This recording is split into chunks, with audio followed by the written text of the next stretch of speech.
Ce que je ne savais pas, c'est que ma mère avait tout prévu. Mes deux sœurs étaient à l'aéroport. Elles prenaient un autre vol. Nous allions au même endroit en réalité. Ma mère s'était préparée. Ce jour-là, mes sœurs m'ont tout expliqué. Ma mère s'était préparée avec l'aide de sa mère qui lui avait dit de ne pas laisser ses filles se retrouver dans la même situation qu'elle en son temps, elle n'avait pas des moyens pour se battre, pour empêcher ça. Mais ma mère, aujourd'hui, a cette possibilité de le faire. Donc il est important pour elle, il en est de son devoir de protéger ses filles. Que c'est pas un hasard si elle se retrouve avec 3 filles. Elle doit les protéger. Elle ne doit pas accepter qu'elle soit le morceau de viande d'un vieillard, tant bien même est-ce ton père. Plus encore, elle doit protéger ses enfants. Je pense que ce sont les phrases que lui répétait sa mère jour et nuit, jusqu'à ce qu'elle parte.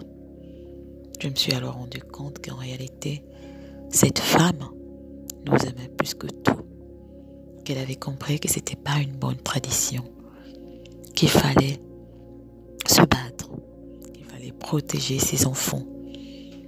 Et avant de partir, elle a mis en garde sa fille. Elle lui a bien dit que ce serait ta faute si tes filles se retrouvent dans la même situation que toi. Parce qu'elle, en son temps, elle n'avait pas d'armes. Et ce n'était pas faux. En ce temps, c'était des femmes résignées. Elles n'avaient pas le choix. Ou alors, aucune personne ne voulait leur donner le choix. Parce que même quand ton mari te battait, même quand ça n'allait pas dans ton foyer, que tu repartais dans ton mariage, étant donné que tu avais été doté, tu n'appartenais plus à cette famille. Tu étais battu, mais on te ramenait dans la maison de ton bourreau. Tu es marié, tu as été doté, et tu restais là, résigné. Et tu faisais des enfants avec un homme qui te prenait pour une viande, pour un punching ball. Tu n'avais pas le choix.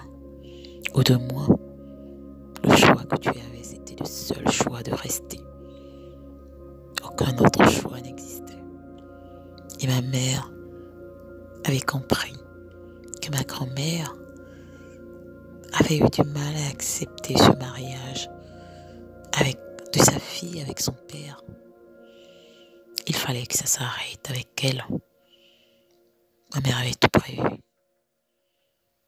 Arrivé à l'aéroport, oui, moi je prenais mon vol. Le vol avec lequel j'étais venu, la même compagnie. Mais le vol prochain, mes sœurs y étaient aussi. Nous sommes partis.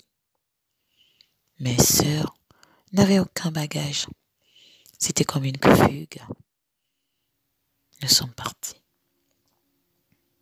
Nous avons disparu tout simplement. Toutes les 3. Ma mère s'est arrangée à écrire certainement, à cacher mon numéro et à jeter ton portable en disant qu'elle l'avait perdu.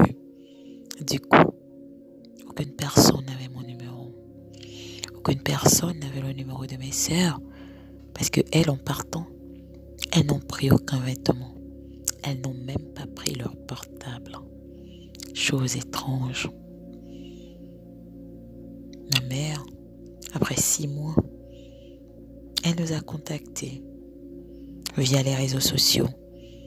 Enfin qu'on ne trouve pas sa trace, enfin qu'on ne sache pas qu'elle est au courant de où étaient parties ses filles. Elle nous a expliqué qu'il y a eu des réunions,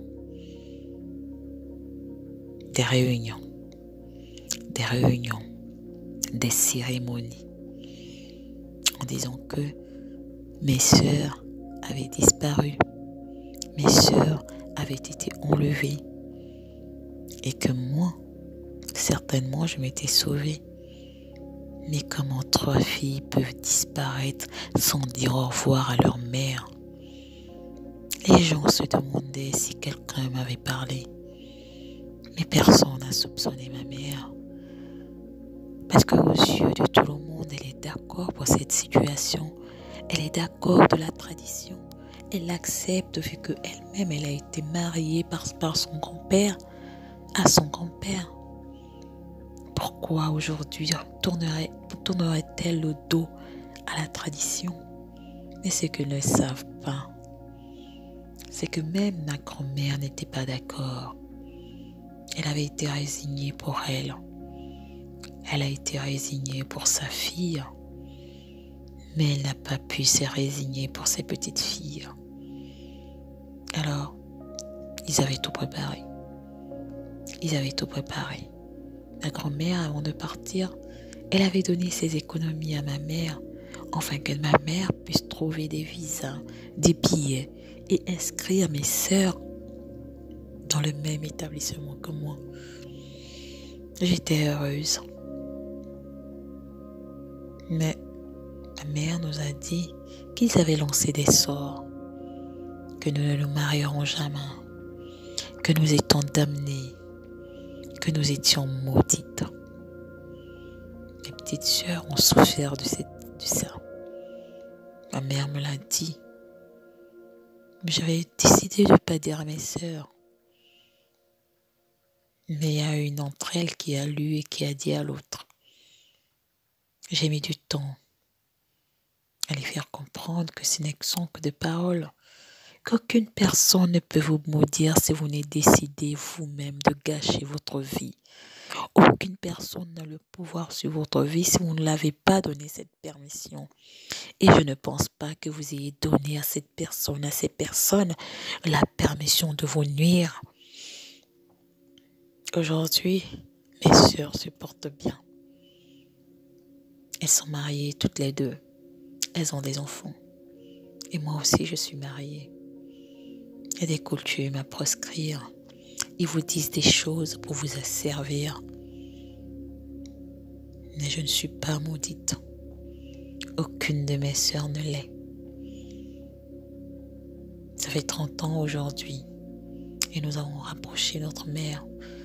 Ils se sont bien vite rendus compte 10 ans plus tard que nous n'avions pas disparu. Parce que lorsque ma mère est tombée malade, nous avons chargé quelqu'un que nous connaissions pour aller chercher notre mère.